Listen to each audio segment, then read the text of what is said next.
Hello, and welcome to episode 55 of the wee podcast. It is Clark here with Phil. Hello. So this week, with it being Christmas, we thought we would look at some things that we would associate with Christmas. Not going to spoil anything as to what they are, but we're going to look into how they started, and then there's some really interesting facts around some of them as well. So we'll just get on with this one. We hope you enjoy. Also stay to the end because there's a little unboxing. Oh, there is. Yes, there is. Nice little There unboxing. is. There's an unboxing right at the end, which everybody loves. So yeah, enjoy that.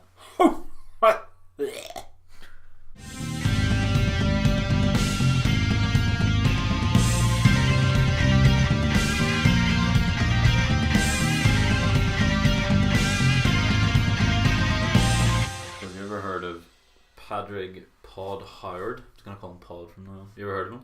Yeah. Really? No. Alright. Right. I was going to be really disappointed. Padraig. In 2017, his mates estimated he ate 50 to 60 mince pies during the Christmas period. So this year he has decided to put these mad skills to good use. He decided to eat nothing but mince pies from December 1st until Christmas Day, and is also raising money for the homeless charity Crisis UK, which is quite nice. Well, why just give the mince pie to the homeless instead? Because he's raising money. So Basically, he went to a doctor and all before he started, make sure he was not going to get sick. He basically had to make sure his family didn't have diabetes, and he was all good. So he was basically told by the doctor he's likely to get very tired because he's not getting the nutrition he needs from mince pies, obviously. So he's also taking vitamin supplements, and he has allegedly lost weight. What? Yep. He's lost weight by eating mince pies. Apparently. Cool. Which explains how Santa's not dead yet. But so he's raised. He hasn't lost any weight though, has he?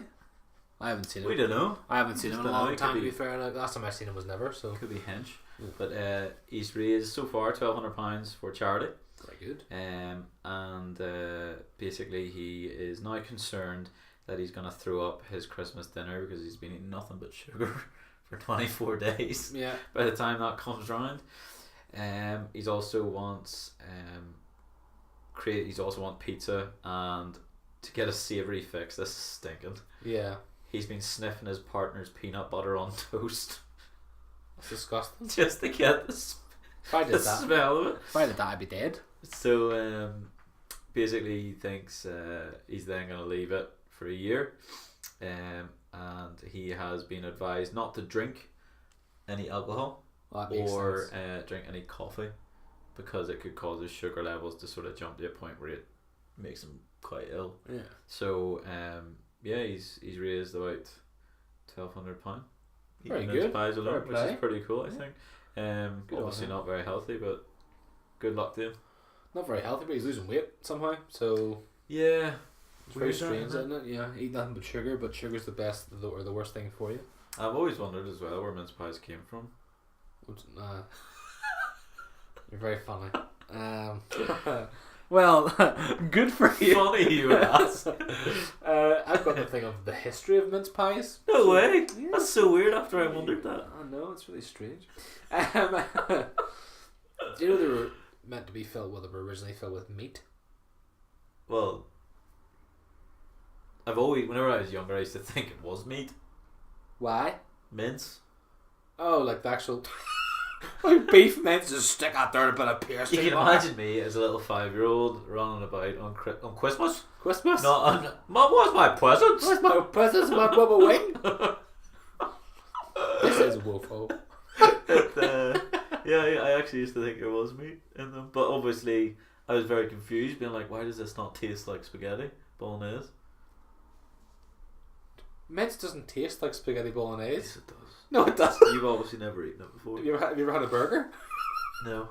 No. What is that? No. What do you call Just a it? big bit of spaghetti comes out your mince pie.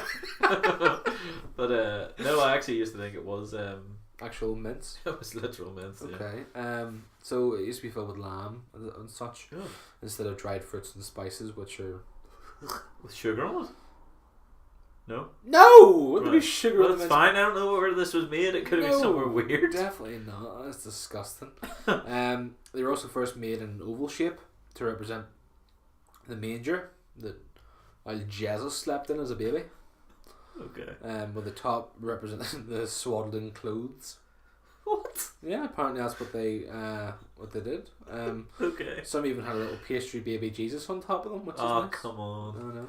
I know. During the Stuart and Georgian times in the UK, mince pies were a status symbol at Christmas, so very rich people like to show them off at Christmas parties and stuff. Yep. So they had like different shapes like stars. You can get, we can get them now. That becomes a real thing throughout all of my research as well. Like, oh, look at me. Oh yeah, well Yeah. Christmas used to be a really rich sort of holiday. Sure, no one used to crazy. have Christmas if they had.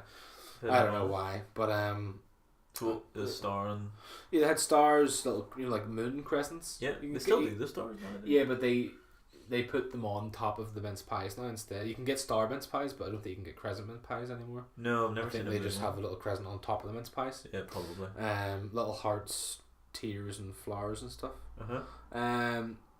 They had like little different shapes, like so they had they had like one shape like a jigsaw puzzle, so they could put them all together. Oh, that's cool. Yeah, but it's not. That's what the people, whenever they were rich ages ago, used to do some mad stuff, didn't they? Like It's 'cause really they had money, they could extravagant just go, things. I just buy a million mince pies and do whatever. Make a I want. jigsaw. Make a jigsaw with them, yeah. Very very strange. Nearly they're now made, browned, Yeah, and you can eat them either hot or cold. I like them. Hot? Do you like them? No, I hate them. Really? I don't can't mind stand them either way. I just don't like the initial taste of them. I I don't like the little dirty dried fruits in it. Don't like it. No. First time meant to be dry. That's why I eat grapes, not dates Okay. or raisins by any means. I quite like raisins. No, you don't. You just think you do, but you don't. I've just been tricked. Your No, palate's just not right. No, I do. I like mince pies. I think they're good. The one with a wee bit of custard on top's pretty beast as well. That's just disgusting. You don't like custard? No. Not on mince pies. Oh, you never know. No, I do know. I like custard. I'll have custard. Custard in a bowl. Custard and bowls are pretty great. Yeah, it's brilliant Ambrosia without the is mince really pie. good. What is it? Ambrosia is great. Ambrosia. Yep. Ambrosia. The little adverts and all for the people of Ambrosia and stuff. The little sheep. Yes. Yeah. You But know. in terms of hot or cold, preferably warm, not hot or cold, just like in the middle. All right. So like warm. You just sound like you're the what do you call it, Goldilocks? I am. I'm the whatever the just right The pair was. pleb of the Goldilocks, yeah. Christmas Eve, children in the UK often leave out mince pies or brandy or some similar drink for Father Christmas. Yep. And a wee carrot for reindeer. A wee carrot. But it says here that a custom from the Middle Ages says that if you eat a mince pie every day from Christmas Onwards. to the 12th night, evening of the 5th of January, Okay. you will have happiness for the next 12 months. Okay. So That guy's doing really well. he's doing it the wrong way. Yep. Well, maybe he's gonna have misery and slight diabetes or something next Well, year. it's his own fault. He shouldn't have eaten mince pies. But he is raising money for the homeless, which is nice. Just give mince pies to the homeless and you'll be alright. Did you see that really horrible hotel that cancelled the homeless yeah. people's rooms, Yeah. even though they were paid for? Yeah. What is going on there? They're not very Christmassy, are they? No. No. Not very festive at Really all. made me annoyed. They really made me annoyed. Well, then They you go and tell them about it, and you go and put them all the homeless people back in their rooms again. They're not allowed. Yeah. Kick them all out. You can't put them back in rooms. Just kick out the staff then, and then do it yourself. You're all fired. No, I think they should. I mean, it's hard to sort of cater for that sort of thing because you don't really know. Like if they're paid for, that's fine. You should The let them rooms in. were paid for. Yeah, that's fine. But That's what I think's so wrong. The Yeah. guy isn't getting his money back in time to get him somewhere else either. well, why they said no? Do you know why they said no? No, there's no. Well, I haven't seen anything. Maybe there might be something out now, but I haven't seen it. Just That's thought that was really awful. nasty. Like, poor wee people just want somewhere. He booked them in for 2 nights in a hotel last year, like an Ibis, and it was fine. Still quite a lot of money all the same though. Just Oh to yeah. put- I Ibis don't know if he Ibis is raised cheap. it or just, Oh, just given in his it. pocket. But either way, that was really nasty. I thought. That's awful. Yeah. Well, that's the end of the mince pies anyway. Thankfully, Yeah, I would totally eat a mince pie. disgusting. I've got one on candy canes. You want to hear about that? I love candy canes. Don't like them. Do you have a memory about candy canes? No. I think I had my first candy cane when I was like a kid, but I always was under the impression that they were going to taste like strawberries and cream. But it's mint. It's mint. It tricks you, doesn't it? Oh, it So does. hard. I was, because you know, like, remember those Campino? I think those Campino sweets. Yes. Little strawberry. I used We to dip in the middle. Oh, They were unbelievable. I used to eat those things So till the guys good. came home, like. So good. And I thought, oh well, candy canes would taste the same. Colour. Yeah. But yeah, I was severely disappointed. But I was just like, this is the worst thing ever. It's just like having. It's not strawberries and cream. But it's like Christ. it's just like getting like it's like getting a rock from Port Rush. Yeah, they're either sweet or just horrible. Yeah, and the thing is, You rocks, don't know. Rocks used to be rocks, like literal solid rocks, like not obviously ones you get from the beach. I was gonna be like, No. were they? They used to be solid, and now they're Buy that. now they're soft. Yeah, I've noticed that. Maybe Like- my jaw strength just got really a lot better. Like, no, you're right, because I remember back in the day, saying we love on this, is that you used to, there's no other way of saying this, you used to have to suck it until you got to the middle, and then whenever you got to the middle, it would have went into that wee point, Yeah, you know what I mean? Yeah. Whereas now, you can, like, bite it, yeah, and just chew it, It's like and a chew. gone. yeah. Yeah. It's ridiculous. It's like even jawbreakers, they don't even break jaws anymore. No. Like, the one I remember Well, I if you used to have chuck it, one- someone will do it. Like, but I mean, head breaker. But like I remember I used to have one. Now I was younger, so in fairness, if I held it now, I might be like, oh, yeah, but it felt massive, yeah. and it lasted me forever. Well, that was the thing. That's what people were saying. These deluded people were saying that the reason why sweets look smaller is because you've grown. That's bull. Well, no, because 100% agree with you on the fact it's bull, because there's no way that I've got so big. I'm a that giant. whenever I lift a Whisper now, I'm like, that's tiny, Yeah, or a Crunchy. I'm not Yeah. like Crunchies used to be at least a third bigger. yeah, 100%. Like. Whispers as well. Even the Geos are the size of Whispers years ago. Oh, don't even annoy me, honestly. Like, see nowadays, see if I go into Tesco, say for example I'm on my lunch, I'm like, I wouldn't mind a wee something sweet today. Yeah. Instead of getting a single Galaxy Dairy Milk Bar, just get the Duo. Yeah, It's like an extra 4 squares. yeah, exactly. It's literally, oh, it's so annoying. But yeah, it's actually it's ridiculous. Sorry, candy canes, I completely got lost. I get Um, annoyed about other sweets. The first recorded candy stick Right? comes from 1837 Jeez. at an exhibition in Massachusetts in the USA. So that's where they came from. Okay, I didn't see that coming. I thought it was No. going to be like a wee shepherd somewhere. That made them. I don't know just, why. Just painted his cane Eat it. red and white. Went, here you go, sheep. Chew on that. They started as straight white sugar sticks, and a few years later, the red stripes were added. So they actually were just little white things beforehand. So sugar sticks, I'm assuming, weren't minty. So at some point, this is went Maybe wrong. maybe that's where they came from. Do you know those candy sticks you would get in little Yes, they matchboxes? used to be down to smoke with. Yeah. Yeah. What? But yeah, maybe that's where they came from. Just to sort of straighten them out a little bit. Yeah. Possibly. The first time they were documented as candy canes comes in 1866, so it's not that far. It's not really. So long ago, I'm really surprised at this. Yeah, it is quite long ago, but I mean, Probably for rich I people. don't again. understand why they're still here. Like they're disgusting. And the like first that. connection to Christmas comes from 1874. So there you go. Early recipes had them as just sugar. Yeah. That's all I tasted. It was just sugar. So it's like literally having Were they just compressed? probably Weird. yeah, but they just taste like sugar. And then now they've obviously they've got peppermint or wintergreen flavors now. See, I definitely seen, and now we're speaking about this. I've just had another memory of my my Nanny Emma's Christmas tree, and it definitely had sweet ones on. What do you mean But- sweet ones? Not peppermint ones. No, like, but it wasn't like red or green or both striped. Yeah. It was, or was it both? No. It had I think it was yellow and blue. Down it. Oh. But there were mint ones that were like red or red and green. It was one of the two. Yeah. Or red, and then the other ones were green. If you know what time Yeah, the yeah, pack yeah. came in. But I definitely remember, because I remember being like, oh, she gave me one. I was like, oh god. And then I was like, oh, this isn't mint. And then the tree was like empty. Oh, maybe I'm trying it. Well, said there's one. And it was nice. Mum got some, I think, and I think they're all peppermint. There's like 12 of them. They're all peppermint. I was like, oh, I don't want them. No, yuck. No, I'm not. I like a fan. peppermint, but I don't like. Like, you don't want to be tricked. Yeah, it looks like it should be strawberry and cream. I agree. I don't understand why no one's made it strawberries and cream. It would be so much better. I agree. Unless you're supposed to eat them like after your dinner. But that's what you get after eats for. It's true. Yeah. I always used to be like, how are these called that? But then it's always after 8 a.m. or 8 p.m. So it's so clever. And it's also after you eat. Oh yeah, that's another new meaning for me. Okay. There you go. Well, anyway, so they were canned. They were sugar. Yeah, they were just sugar flavoured. So around 1920, Bob McCormack, no relation to Stan McCormack, so it's okay. Or Kenny McCormack. It's just okay. Stan.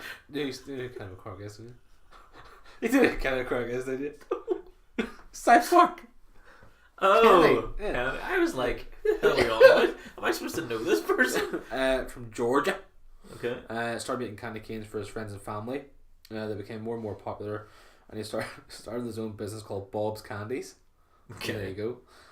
His brother-in-law, Gregory Harding Keller, who was a Catholic priest, invented the Keller machine that made turning straight candy sticks into curved candy canes. So that's what they were. Straight candy sticks. So that's what they were. Right. That's what in the little Matchbox packets. That's Why what. did he curve them? Well, that's what. For shepherds? No, but no, like in the wee nativities, you know, the wee small nativities. My word, you love it. You love these shepherds for some reason. I just don't understand why to hang it on things. Obviously, to hang it on the tree. Well, probably, but I don't know if they've done that yet. Right. Oh, hang on. Was it? Did I see a shepherd there? No, it didn't. Oh! Go. We're in it. A story that's rather nice, but probably isn't true. He says that a German choir master. Yeah. In 1670. There's no way these are that old. Was worried about the children sitting quietly all through the long Christmas nativity service, so he gave them something to eat to keep them quiet.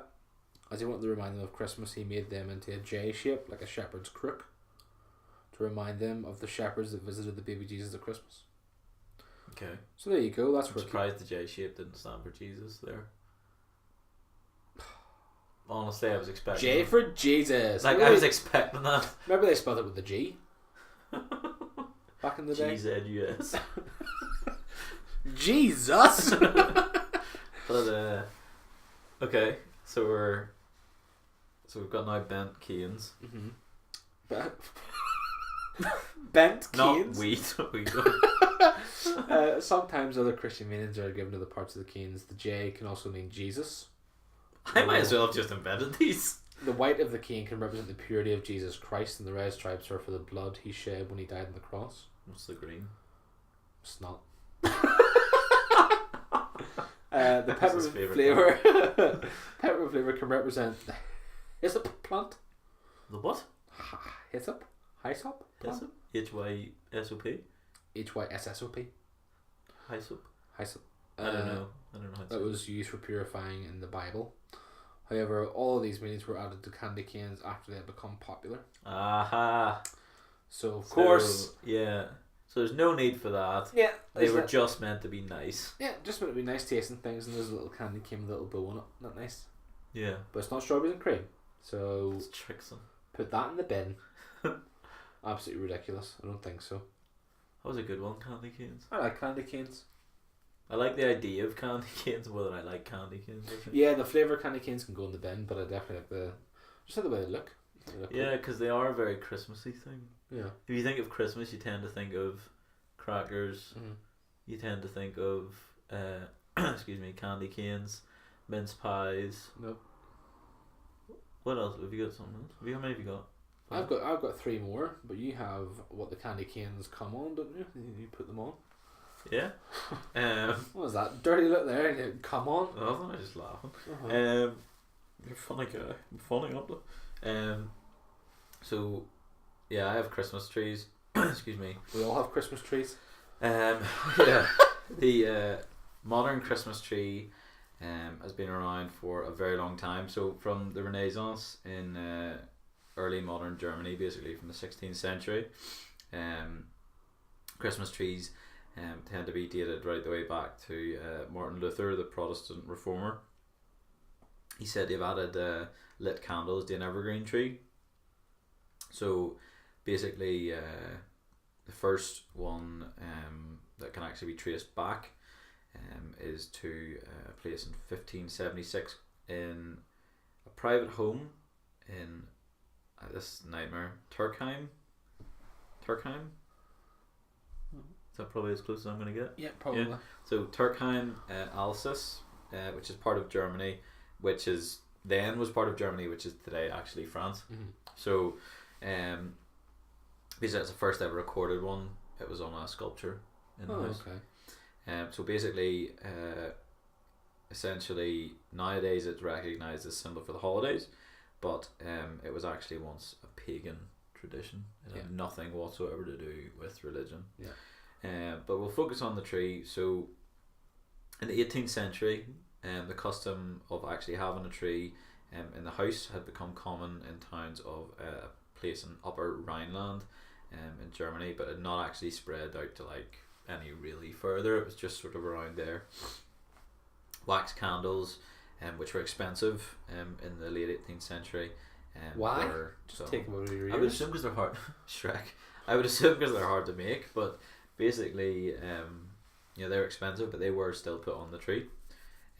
Now along the lower line, if line, your tree burnt down, wouldn't it? no dear, everything's just been burnt, but wasted. so that was Upper Rhineland, and the bottom, which is called the Lower Rhineland, which is typically Roman Catholic majority, and they actually considered the Christmas tree Protestant tradition, and they would refuse to actually put them up at all.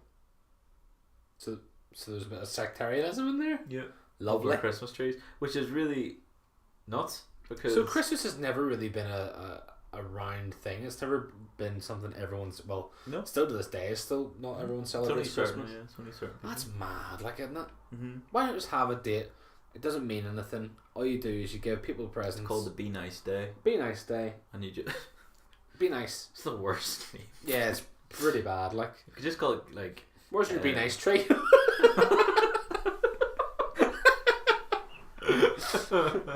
Oh my word. Where's your Be Nice presents? Happy Be Nice Day. And then it just goes into New Year. That would be great, Yeah. But anyway, so they didn't like it because it was a Protestant. They considered it a Protestant thing. Now, bear in mind that was the early 18th century. So basically, around 1815, Prussian officials who emigrated down to Germany basically brought it back. And by the 19th century, so almost 100 years, the Christmas tree was taken to be an expression of German culture.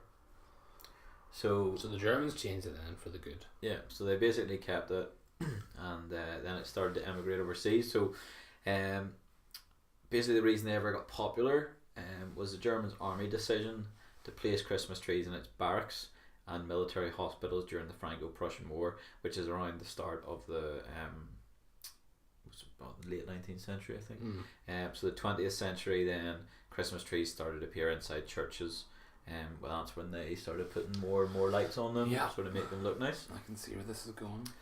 So obviously at this point, this has been relatively lowbrow. It started sort of in the lower sects, if you like, of society, whereas everything else tends to have been on the other way. Yeah. So in the early 19th century, the custom became popular among nobility, and spread to royal courts as far as Russia. So it went all the way up there. So the Christmas tree was introduced in Vienna by Princess Henrietta of Nassau-Weilburg. Henrietta Dickie. Yeah. In 1816. So, oh dear. So the That's shocking. It's so bad. I had to get put in the bin for that one. Yeah, get it.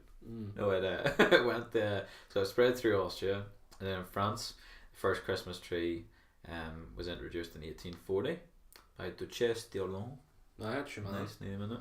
It's a lady. But in Denmark, well, you're just assuming.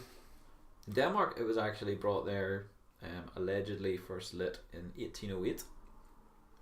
So the early 18th century, it was brought from Germany, by Countess Wilhelmine of Hoistenberg. It was the aging countess who told the story of the first Danish Christmas tree to the Danish writer Hans Christian Andersen. That's cool. Pretty big name. Yeah. In 1865. He had published a fairy tale called The Fir Tree in 1844. That's cool. So she actually told him then the story of how that came around. So this is now, we're moving all the way over to Britain. So the tradition of decorating churches and homes with evergreens was obviously long established by this point. The custom of decorating the entire tree was unknown in Britain until about 200 years ago. Oh wow!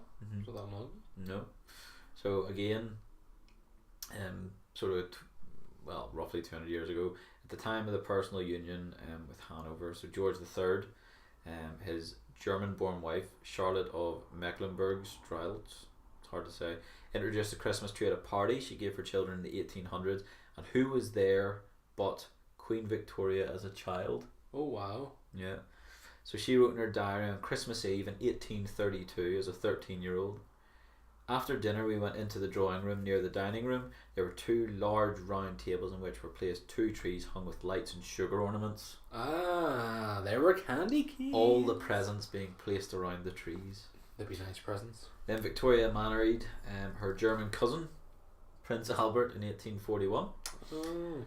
Sorry, and by 1841 the custom became even more widespread. So in 1842 a Christmas advert was in the newspaper for Christmas trees. So basically it associated then with German origins and then children and gift giving and all the rest. Yeah. There was an illustrated book called The Christmas Tree describing their use and origins in detail that was sold in 1844. And then basically there was a lady in 2nd of January 1846 called Elizabeth Fielding who wrote to William Henry Fox Talbot. She wrote, "Constance is extremely busy preparing the Bohemian Xmas tree. It is made from Caroline's description of those she saw in Germany." So again, all of this is all going back to Martin Luther in the 1600s. That's crazy. So in 1847 Prince Albert wrote, "I must now seek in the children an echo of what Ernest and I were in the old time, of what we felt and thought, and that their delight in the Christmas trees is not less than ours used to be." So in other words, he basically wants to make the tree pretty and great for the kids so they have a good time as well. So basically it then became a bigger deal whenever a publication called the Illustrated London News in 1848 picked up and basically described how the trees were done in Windsor Castle by the royals. Yeah. So they then posted a picture and it was surrounded by the royal family, and within 10 years it was in the use in better off homes, not just the royals. So more people started getting involved. So again, the rich are the ones that just okay. Yep. Okay. So by around 1858 every family has its own, with that of Britain where Christmas trees were still the preserve of the wealthy or the romantic. So by 1858 it was still being basically just the upper echelons of society, echelons that would have it. So basically nowadays, by 2013 this is, so 5 years ago, the Christmas market in terms of selling Christmas trees, they had grown 8 million real trees to be sold, and they were sold to people for their houses, shops, like town centres, whatever. So there's 8 million. So but before all this, obviously we've been growing them for a long time. After World War One, because of the anti-German sentiment, the popularity of Christmas trees dropped, obviously. Makes sense. By the mid-1920s, Christmas trees had spread to everyone. So it took around 100 years for everyone to start putting up a Christmas tree from whenever they brought them across. That's crazy. So in 1933, there was a restriction on the import of foreign trees, and that's why we have started growing so many in our own. Yeah. Because they used to be basically brought in. So, but not many people have actual Christmas trees now, though. They just have the normal ones that the Plastic fibre ones. optic ones and stuff. Yeah. My dad would get a real one, and it is nicer. Oh no, 100% would be. His roof is in his living room is very, very high. Yeah. Like in comparison to normal room, so he can get a big tree. Yeah. But like Lauren, she used to live in Barn Mills, so obviously her tree was massive, and the ceiling there was huge. Here, not so much. Oh. Does it still? Oh really? Yeah. Oh no way. Yeah, it bends over a little bit. Oh well, still looks good, I'm sure. Yeah. It's Christmas tree at the end of the day, I suppose. That's where all the presents go. Yeah. I was going to wrap myself this year and put it under it, and it'll do. Slider. Morning. I'm a gift. I'm a gift. You let me out of front of an air hole.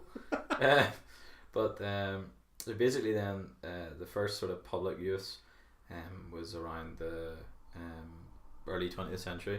So 1948 was when the Macy's big tree was put up for the first time. And also the Rockefeller Center Christmas tree. That's right. In New York, which was obviously a big one. Yeah. So basically no mention of the Carrickfergus one there, no. Yeah. No, but there's some nice sort of ones. So after the signing of the armistice in 1918, the city of Manchester sent a tree and £500. Remember, in 1918, that's quite a lot of money. Yeah. To buy chocolate and cakes for the children of the much bombarded town of Lille in northern France. That's nice. Sort of a nice wee thing.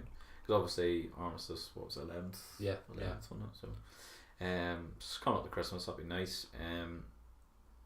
The Trafalgar Square in London, Norway, basically presented a tree to the people of London.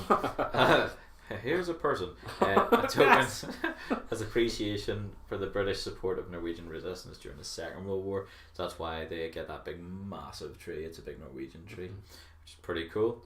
Norway also annually gifts a Christmas tree to Washington DC as a symbol of friendship. A friendly wave. There it comes back. As a symbol of friendship between Norway and the US, and basically a thanks again for helping them in World War II. I wonder if they're bringing it over this year for Trump. On fire. But I thought you'd find some of these quite shocking. So the Rockefeller Plaza Christmas tree is topped with 25,000 Swarovski crystals, 5 miles worth of lights as well. Right? Jeepers. So it also has tinsel. It's got everything. It's just mad looking. That's crazy. There's a really cool tree in Melbourne. It's a 32-foot tall Christmas tree made entirely of Lego. Oh. It is accompanied by a life-size toy soldier, candy canes, and not to mention Santa in a surfboard, swim trunks, and a sleigh full of presents. Well, that makes sense because the tree was probably burned. Yeah, it's roasted away. Yeah. The world's largest floating... What is wrong with me? The world's largest floating tree is in Rio de Janeiro. It's made of interlocking metal poles and it weighs 386 tons. How do they get it there? Crane? I have no idea. Oh God. It's covered with 2.5 million micro light bulbs and it's programmed to reflect various holiday scenes. But it was damaged by a storm one year while under construction, and instead of being 300 feet tall, it was 174. Wick. There's a really cool one in Italy, which is made of people. 43,000 LED lamps and 25,000 micro lights fixed together. I can only get a little part of the picture. That's you can cool. see what it looks like. That's it's really cool, nice. Yeah. We've got one in London, St Pancras train station. So basically it's 45 feet high, and the year this particular, I don't know what it's like this year, it could have been 2017 this was out, but it had completely covered from top to bottom in stuffed toys. So there was Simba, Dumbo, Mickey, Elsa, all the rest. This is my favourite one. So there's one in Taipei. Why can I not say words? I don't know. I'm just going to have to give up. This is horrendous. Maybe you're broken. So I'll have to wind you up in a minute. Your battery's running down. It's the first ever Christmas tree to use 360-degree light sculpture projection technology. Oh. So it's just outside their city hall. It's 118 feet tall. And it comes to life during a 5-minute light show that takes place every half hour. That's really cool. And as you can see, look at that. That is really Isn't that unreal looking? Yeah. So yeah. Is it a game? It does sort of, yeah. It sort of looks like the Path and Guitar Hero. That's class. But yeah, I like that one. I thought Christmas trees are pretty great. Yeah. So yeah, that's Christmas trees. It's probably my favourite part of the decorations thing. Okay. Christmas trees. Yeah, me too. I've got one on Christmas card. Now, this is huge, but I'm not What's this going to read about? it all. Christmas cards, because Cards. Christmas cards are Christmas cards. In the day, all it is just cheer people up and that's it. No one cares about them. I'm joking. That's one of the first ones apparently. A Merry Christmas and a Happy New Year to you. It looks quite nice. Yeah, It looks like sort of propaganda. The same. it does a little bit, doesn't it? Yeah. It definitely does. The custom of sending Christmas cards was started in the UK in 1843 by Sir Henry Cole. Right. He was a senior civil servant. He helped set up the Public Record Office, which is now the post office. Ah. Where he was an assistant keeper and wondered how it could be used more by ordinary people. So he was again Got to send those. ordinary people. Yeah. So all the dollar people that would be sending stuff for. Yeah. It's ridiculous. Sir Henry had the idea of Christmas cards with his friend John Horsley, who was an artist. Mhm. Weird, isn't it? So it's not who you are, it's who you know. You've got all these friends, these artists and stuff. They designed the first card and sold them for 1 shilling each, which is only 5p. They've gone up a bit today. Yeah. Yeah, I know. But in those days it was worth much more. So. Oh, fair enough. Yeah. The card had 3 panels. The outer 2 panels showed people caring for the poor. Okay. And obviously, I suppose that would make sense because if he wants ordinary people to sort of, and in the centre panel was a family having a large Christmas dinner. Okay. Some people didn't like the card because it showed a child being given a glass of wine. Oh, come on. Well, I mean, it's a good thing back in those days that there were still PC people. So it's good to know. Yeah. We're not just messed up now. We're not the only generation. It's very bad for them to assume that was a child. Yeah, exactly. It could have been a gremlin. Only about 1,000 were printed and sold. Right. 5,000 shillings. Yeah. Well, No, 5,000. No, Many? 1,000 shillings. But it was worth 5p. Yeah. Right. 5,000p. Woo! They're now very rare and cost thousands of pounds to buy. If you get one of those, Mm-hmm. but they're knocking about. Mm-hmm. Holy crap! So that's how they got that picture. Oh yeah, first Christmas card. Imagine buying one of them, like thousands and thousands of pounds. Sending it in the post. There you go. Oh, where'd you send that, Deirdre? Where'd you send mine? That'd be so bad. The original cards were advertised with the slogan "Just published a Christmas congratulations card," or a picture emblematical. There you go. That's a nice word. It's a word that I haven't used in emblematical. a very long time. I don't think I've ever used that word. Emblematical. Well, I haven't, but it's. Yeah, I've not. Yeah, I will in Destiny now though. I'm holding this festivity to perpetuate kind recollections between dear friends. Okay. So I suppose what they're actually, all they've done is went, this is what this is meant to do. So here you go. And you're like, okay. 1 shilling, please. Yeah, thanks very much.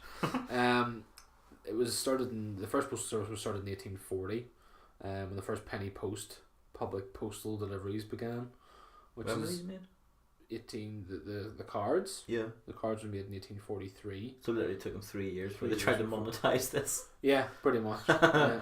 Amazing. Which is kind of crazy. Like, printing methods obviously improved through 1840 through 1860, and they started making large numbers from 1860 to 1870.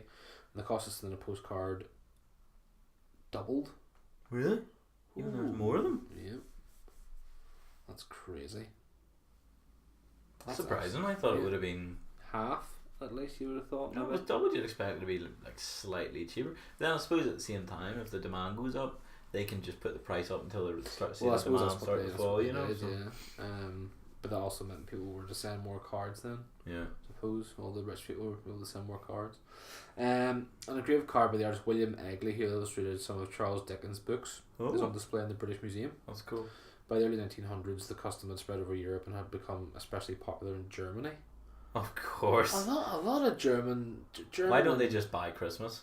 Yeah, German just seem to they be just like, have it all. we are Christmas. Yeah. Which is really strange. Well, that would explain why the Christmas markets are so big there. It's true, but then it's like an Oktoberfest type of thing, isn't it? Loads of beer and food. That's all you need. Yeah, I suppose. Over here we have a lot of food and less beer because you can't get into the bloody things. But that's true. Yeah, I just think it's so silly, to be honest. Christmas cards appeared in the United States of America in the 1840s, so not too long after we sort of started anyway. No. But were very expensive. Most people couldn't afford them. In 1875, Louis Prang, a printer who was originally from Germany. Oh dear. What? But he had also worked on early Christmas cards in the UK. Started mass producing cards so more people could afford to buy them. How do you do that though if they were expensive? That always baffles me. It's like the guy who made the first like really good pen, like a Bic pen. Yeah. Like how you figured out you can make those so cheap? No. Anyway. Mr. Prank's first cards featured flowers, plants, and children. In 1915, John C. Hall and two of his brothers, created Hallmark cards. Ah, there it is. Who are still one of the biggest card makers today. Yeah. There's more and more stuff about Denmark and stuff in it, but it's basically the same thing. But there's a little Christmas card thing analogy down here. 45% of all cards sent in the world are Christmas cards. All year? All year. Whoa. 1.5 billion cards were sent in the US compared to the 678 million in the UK. We, in terms of pure ratio, we're slapping them about. Yeah. They're sending maybe like 3 per person. We're sending like 10. Well, apparently not. Yeah, we are. There's only like 64 million people in the UK. Or in England. Or in the UK. Well, yeah. Or there's 350 million people in America. Yeah. So they're sending more cards, but in terms of how many we're sending, catch up. So I just think it's crazy. 1.5 billion. One of the one of the Sir Henry Cole's first Christmas cards sold at an auction for £22,500. Oh my word! A Christmas card for £22,500. Yeah. There was another one that was sold for 2,000. That card's worth 22.5. Here's a wee tenner for you. Give me a card back. Yeah. First official White House cards issued by President Eisenhower. Okay. I wonder who gave it to. His wife. Probably. Yeah, probably. The Royal Mail deals with 11 million cards during the festive season. 11 million cards only during the festive season. That's ridiculous. Just 72% of 8 to 24-year-olds intend to send Christmas cards, compared to 91% over 55s. Yeah, I don't It makes sense though, doesn't it? Do you send Christmas cards? To who? I don't know. That's what I mean. Just do you send them? No. I mean, I used to give them out in school, like when I was a kid. School, yeah, but I don't know. I mean, I suppose. I don't anymore. Well, the only people I know that really have their own house would be Phil and Heather. Addy. But I wouldn't. Well, I mean, I know Addy, like, but I don't even know his address, so I wouldn't even. Oh yeah. No, I know what I mean. Yeah. So there's no real need to, apart from family and stuff, of course. But mum and dad do that for me anyway. Yeah. So, put my name on it, would you? They don't care. Yeah, that's really it. Like that's all you need to do, really, isn't it? But yeah, Christmas cards. Yeah, so probably not sending any this year. No, I'll probably, to be honest, I do think it is like an adult thing to do, because, it's a way you can sort of keep in touch. Yeah. You know. Yeah, but then you got Facebook and stuff now, so. True, but it's still nice to get a wee card.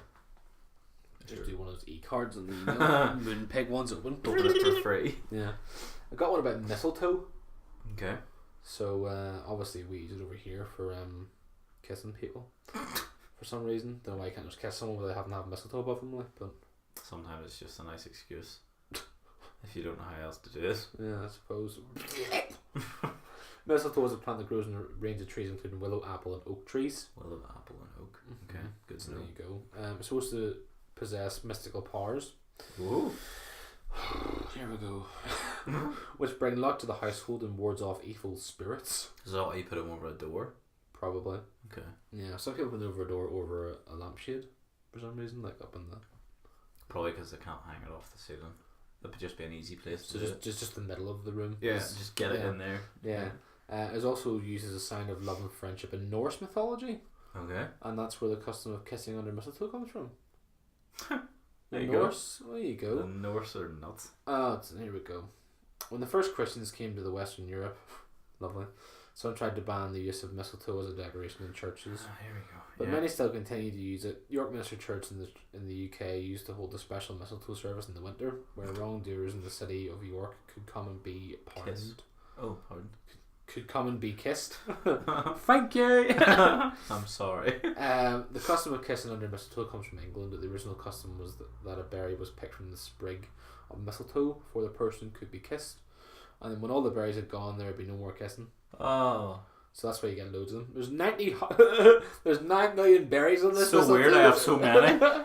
The name mistletoe comes from the two Anglo-Saxon words mistle, which means dung, and tan, which means twig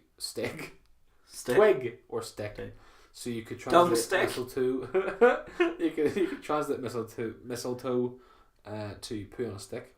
Oh, so stinky. Well, dung. There's a wee dung stick. It passes the dung stick over there, That's please. funny though. Mistletoe was also home of the old English decoration, the kissing bow. Mm-hmm. Mistletoe was normally spread on trees through bird poo and is actually a parasite. Is it? Mm-hmm. The plant attaches itself to host tissue and grows out of the branch. Oh. Mm-hmm. The name mistletoe well, I've already read that one actually. The mistletoe promotes wildlife. This is what they were saying. It's a parasite for humans, but I don't understand how people could have eaten them then, or picked the berry maybe. Even touching it berry. Surely the god that would do something to you though. No. I don't know. Mistletoe promotes wildlife, although it's poisonous to us. It provides a great source of food for many animals. Birds rely on the plant. Butterflies lay their eggs on it and use the nectar, and bees also get important pollen from mistletoe. Oh. During the medieval period, people believed mistletoe possessed mystical powers which would bring good luck to a family during December and ward off evil spirits and the devil. It was often used in ceremonies and burnt once Christmas was over. Burnt? Burnt. I suppose it's a parasite. There's no real need to have it though if it starts to kill you, like, do you know what I mean? You alright, Billy? Ah, it's the mistletoe. On to my favourite one. Sea Christmas crackers. Christmas crackers. The best thing ever. Christmas crackers are a traditional Christmas favourite in the UK. I'm intrigued to see what this actually says, if it's actually used anywhere else apart from the UK. Because Bind it, because it's definitely in films. Oh yeah, definitely in films, but maybe it came from the UK and it may have originated here. The Americans were like, yeah, Americans love stealing our stuff, so there's no way that Americans are not pulling a Christmas cracker. I would find that very surprising. Yeah, so would I. And they were first made about 1845 to 1850 by a London sweetmaker called Tom Smith. Okay. He had seen the French bonbon sweets and decided to do that himself. He went back to England and put a little motto or a little riddle in with the sweet, but they didn't sell very well, unfortunately. I think bonbons are different in France than strawberry bonbons here. Bonbons used to be almonds things. So I was gonna say, there's no way you could get something inside like a sticky sweet.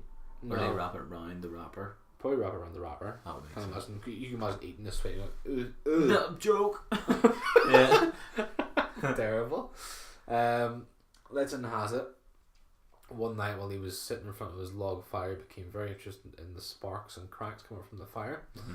Suddenly he thought what a fun idea it would be if his sweets and toys could be opened with a crack when their fancy wrappers were pulled in half. Now, I don't know about you, but I don't really want to buy some sweets, open it and then bang! You know, oh, I don't want to eat that. Oh God! Imagine the first person to pull that apart. Probably be him. He probably lost a couple of fingers before. Yeah, actually imagine. Just be like, pull this. Yeah. You'll get a sweet, I promise. Yeah. And then bang! Yeah. That's where the little bangers came from, maybe. You never know. That would be amazing. Crackers were originally called Cossacus. It's a terrible name.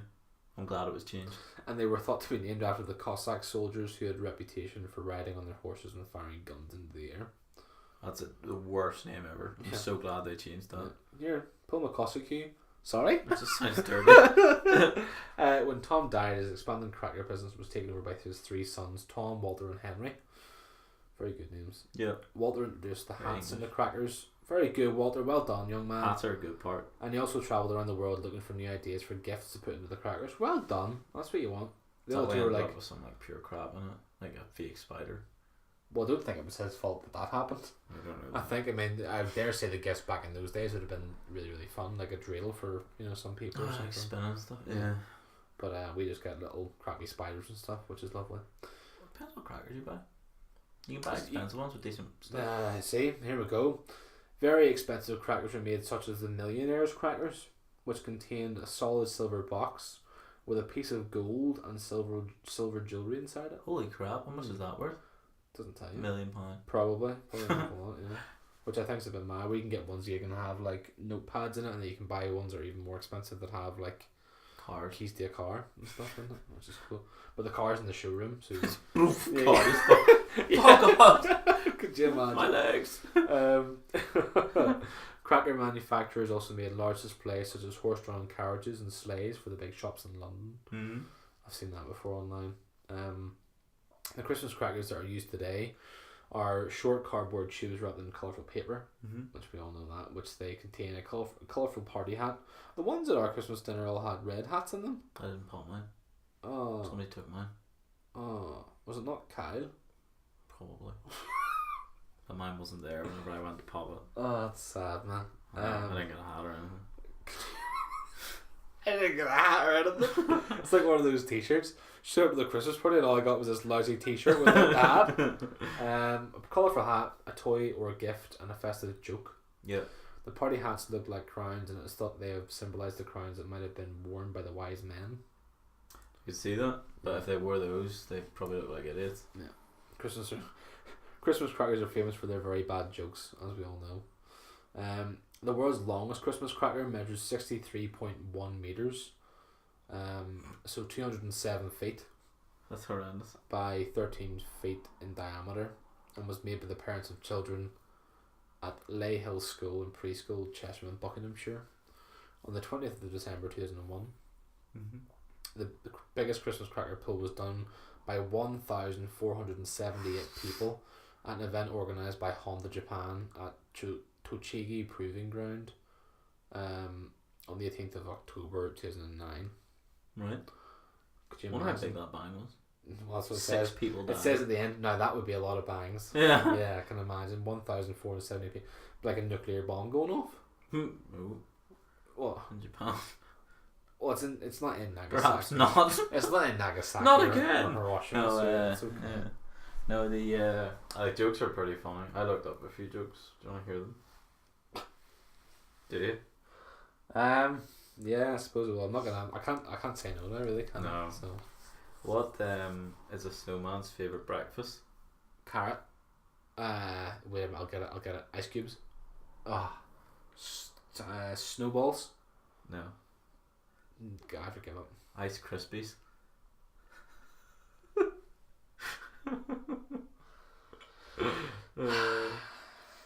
What did one snowman say to the other snowman? Nothing, because he was melted. No. No idea. Can you smell carrot? Okay, that one's kind of funny. That's good, isn't it? Why does Santa have 3 gardens? 3 gardens? Yeah. I didn't know he had 3 gardens. Why does he have them? For his elves? No. Oh, no. Are you ready? Yeah. So he can ho ho ho.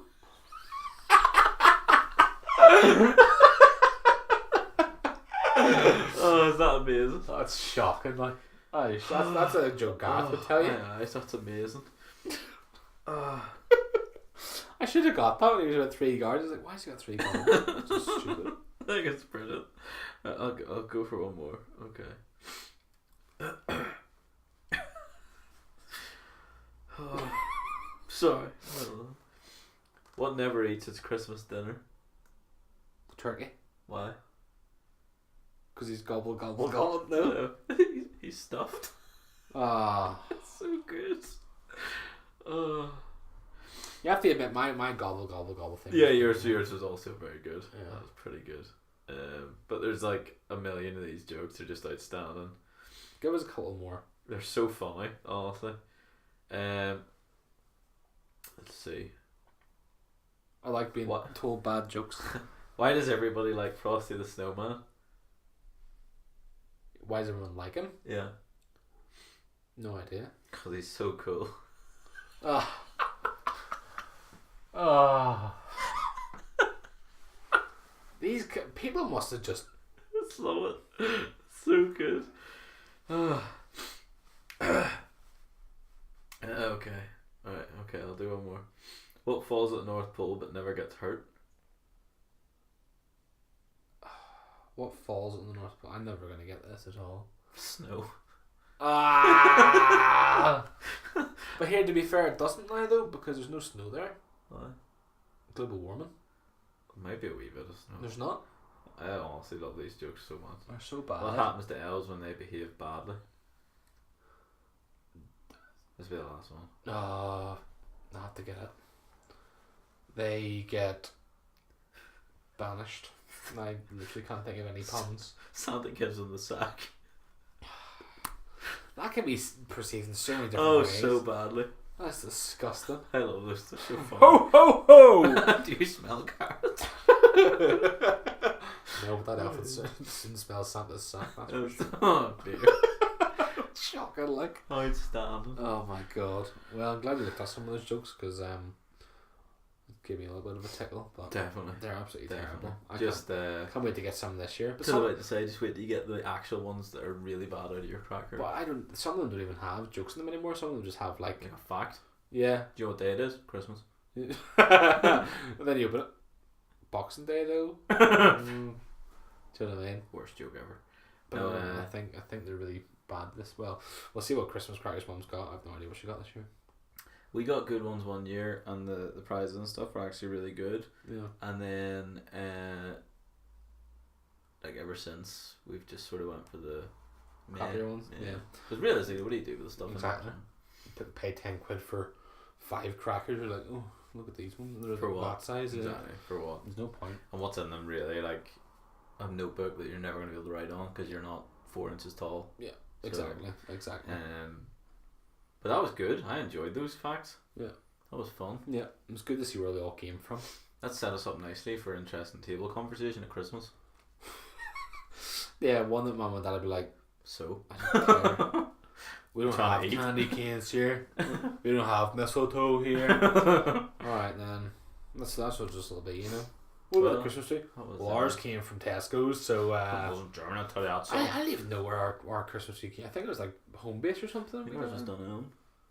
Something like that, yeah. So. Yeah, it's somewhere. It wasn't. Tesco's ones are kind of crap. Yeah, like you know what the best ones are nowadays are the ones that are the least hassle that maybe already have lights on. Yeah. And then you just plug them in. You're like, oh. Have you seen the one that just goes? It's literally built. So you build the base 1st, which is like 4 prongs in the floor. Yeah. Then you build the pole, and you just put the tree, and it goes. Oh no! Eh? Yeah, it's like just like a little like fold up tree sort of thing. I don't know how I feel about that. Why? Because it's not really like a tree that I'm used to. I don't know whether I'd think, look, that's brilliant. It's half the fun. I haven't done it in a while. Rachel does it every year with her family because I'm usually whenever they do it, I'm not in the house.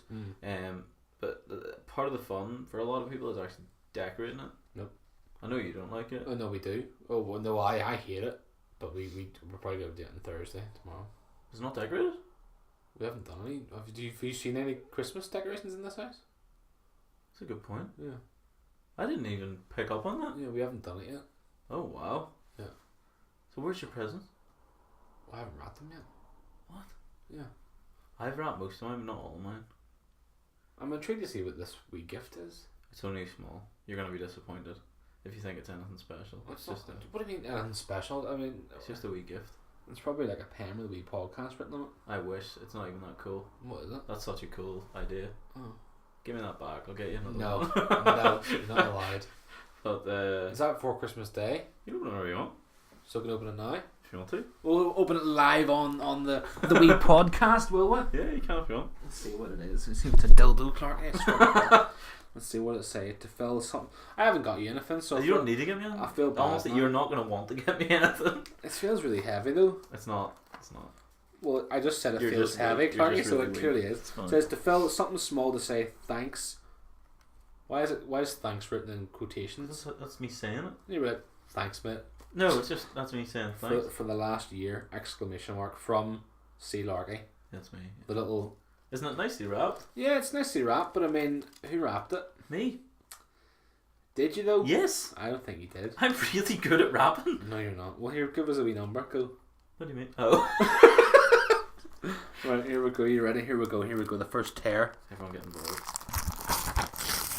What is it? I'm telling you, it's not going to be as exciting as you're hoping. They're chocolate though. Oh, you legend! I know exactly what these are. It is. What did you get these in the what do you call it shop up in No. Carol's shop? No. No. I checked the ingredients too to make sure you could eat them. Oh, legend. Because I was pretty sure there was nuts in most chocolate. See that's how you tell it was me. Yeah. Okay. I stick I understand. to the thing. I understand. Yeah. That makes a lot of sense. Why'd you put it in there? What happened? Because you're wrapping it around, were you? No, like that was part that I couldn't get to stay on, so like I wrapped it like up and round, and then folded in the edges. That's really class. So they're just well, nobody else can see them. Yeah, the little Guinness mini pints. So they're like, I'll just put a picture on Instagram. Good idea. Yeah, do that. That's class, man. Thank you very much. You're welcome. Very Merry nice. Christmas. Very thoughtful. You can tell with the. They are edible, right? Yeah, of course they're all. That's okay. No, No, no. as in like there are no nuts in it because I made sure. No, there's no nuts. There's nothing in there. That's Sure. fine. There's gluten in it though, so you know. Good thing I'm not whatever. No, that I word know. is. Yeah, it's celiac. Celiac, that's the word. Yeah. Yeah. No, it's fine. Good. Because I did check and I wrapped it and went, did I check? I was like, it's too late. Oh, it contains alcohol as well. Does it? Yeah, 1%. Well, you're gonna be. But it's not suitable for children though, No. so it's enough to get me drunk. And how many's in there? 1, 2, 3, 4, 5, 7, 6, 7. 7. So that's 7%. Actually, like beer. You don't add it together though. So, but yeah, I'm gonna enjoy There you it. go. Thank you very much, buddy. No, that's alright. No Much problem. appreciated. Yeah. So this is obviously going to be our Christmas episode. So I suppose we'll take the opportunity now to say to everyone that listens, so we hope you have a great one, and we'll catch you just before the new year for our year in review. Yes, folks, have a nice Christmas. Merry Christmas! Bye.